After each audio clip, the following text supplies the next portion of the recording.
لله رب العالمين والصلاة والسلام على سيد الأنبياء والمرسلين نبينا محمد وعلى آله وصحبه أجمعين أما بعد يقول الله عز وجل يا أيها الذين آمنوا إن تتقوا الله يجعل لكم فرقان ويكفر عنكم سيئاتكم ويغفر لكم والله ذو الفضل العظيم. Allah subhanahu wa ta'ala tells us in this verse, believers, if you remain mindful of Allah, He will give you a criteria. He will give you a furqan. He will give you the ability to judge between right and wrong and wipe out your bad deeds and forgive you. Allah's favor is great indeed. And this verse is so important because in it He Azza wa Jal tells us very clearly, if you want good, and if you seek good, and if you want to embody good and stay away from evil and bad and filth, I need to have one characteristic. And this characteristic is so important and it is so fundamental that Allah is going to give you this gift. So this ability to differentiate between good and evil, between right and wrong, this only comes to those people who have taqwa of Allah subhanahu wa ta'ala. Those individuals who are constantly mindful of Him Azza wa Jal. Those individuals who are conscious in every single decision that they make of Him Azza wa Jal. And we need to ask ourselves, where is my furqan? Where is my criteria? When I'm dealing with others, and when I'm looking to others, and when I'm interacting with others, is my furqan, is my gauge skewed, or because of my taqwa, is it centered in the place and space that it needs to be?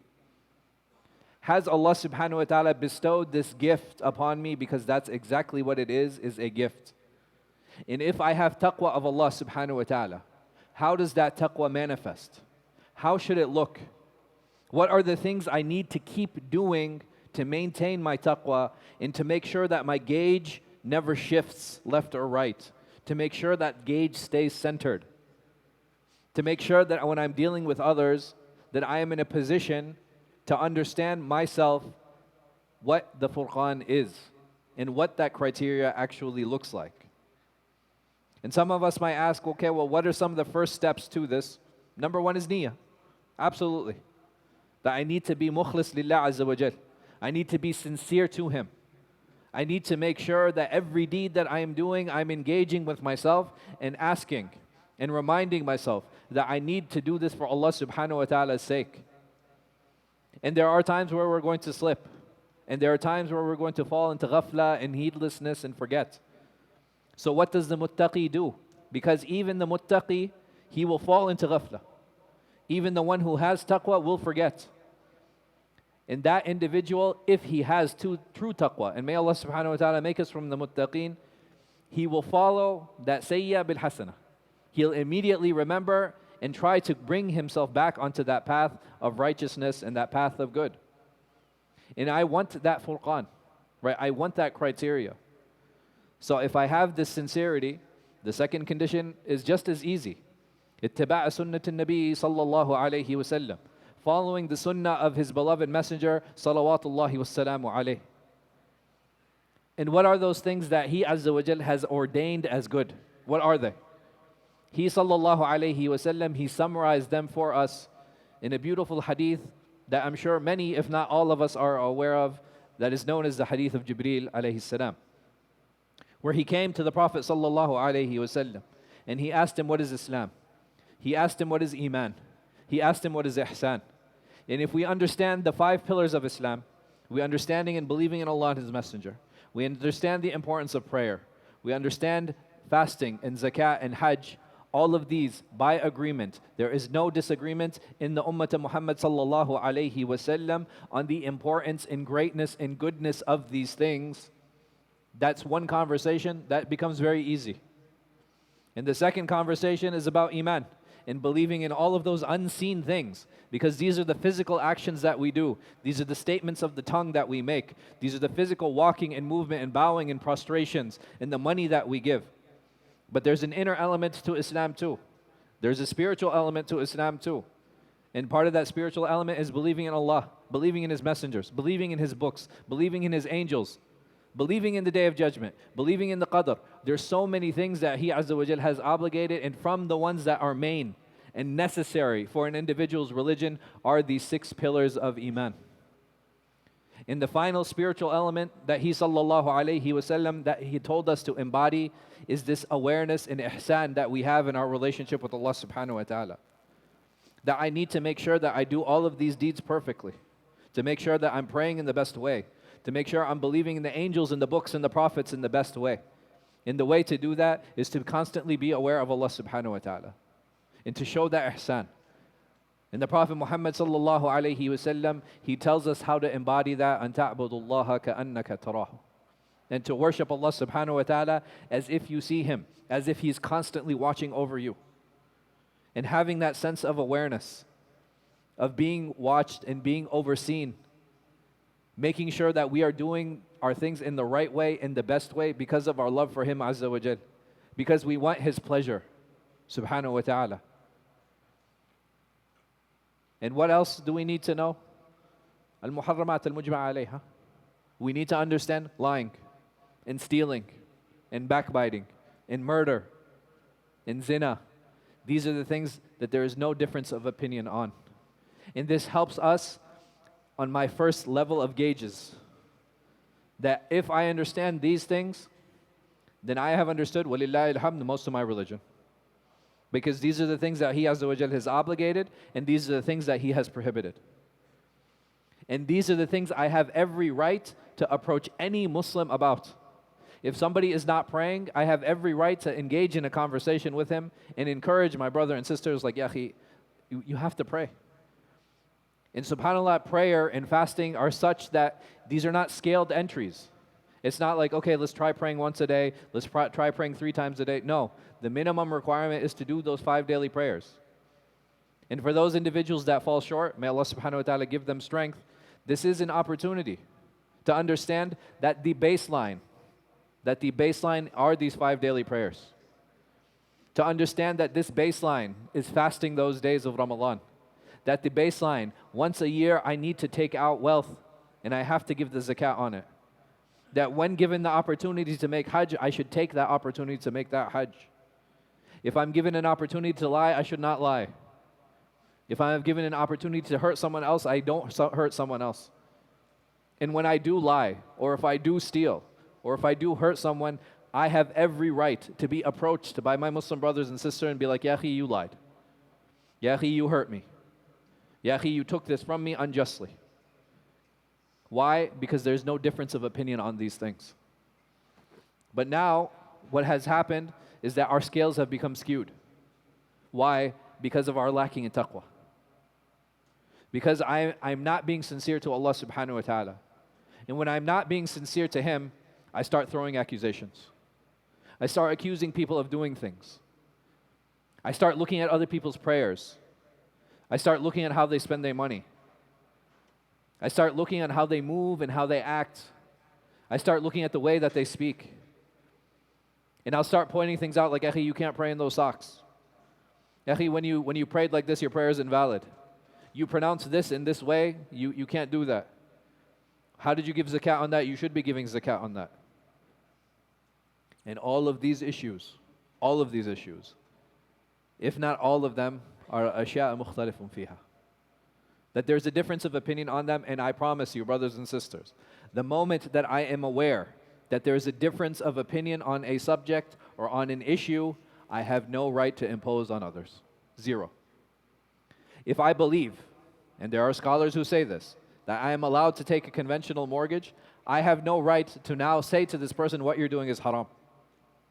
And I have no right, if I believe that I can take that conventional mortgage and the person who is renting to go to him and tell him he's wasting his money. This is our individual pathways to draw near to Allah subhanahu wa ta'ala. And why can I say that with confidence? Because there is a difference of opinion, regardless of the opinion that I take and the opinion that I follow. This does not allow me to do loam on someone else and to put them down. Because someone might say, okay, well, this person is purchasing this house in this way. Okay, there are scholars who have given fatwa because there's a need, etc., and he's taken advantage of that. And that is his path to Allah subhanahu wa ta'ala. He feels that this is his best way to worship. And the one who has purchased in that way and looks at a renter and says, you're just going to rent your whole life, maybe, just maybe, because of the money that he's giving through that rent, that will be his pathway to Jannah. Because he feels that this is his way of taqarrub. But we cannot start imposing on one another. And it reminds me of a beautiful hadith of the companions where they were traveling in Ramadan. And some of them were fasting and some of them were not fasting. And the ones who were fasting, they didn't tell the ones who weren't, you're wasting your Ramadan. This is a month of blessing. Why aren't you fasting? You should take advantage of this.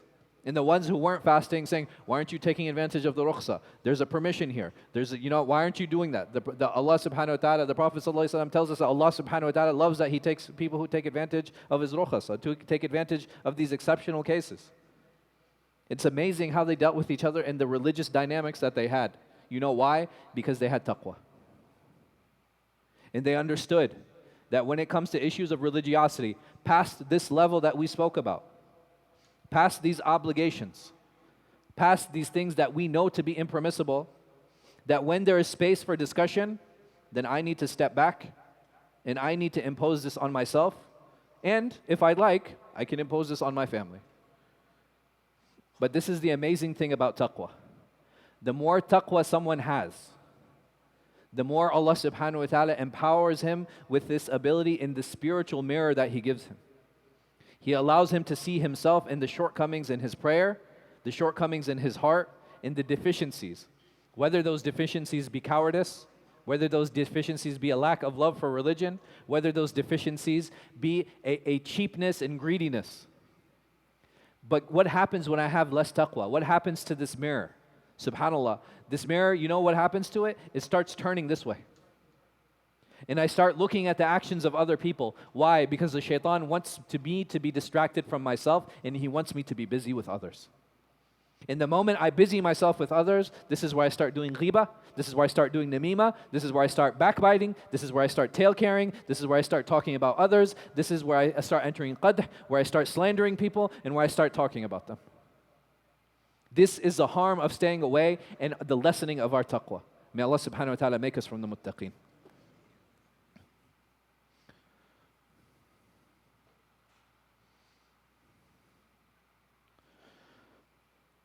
الحمد لله رب العالمين والصلاة والسلام على سيد الأنبياء والمرسلين نبينا محمد وعلى آله وصحبه أجمعين أما بعد يقول الله عز وجل يا أيها الناس إنا خلقناكم من ذكر وأنثى وجعلناكم شعوبا وقبائل لتعارفوا إن أكرمكم عند الله أتقاكم. Allah subhanahu wa ta'ala tells us in this beautiful verse that mankind, I have made you into man and woman, I have made you into ethnicities and tribes so that you may recognize one another.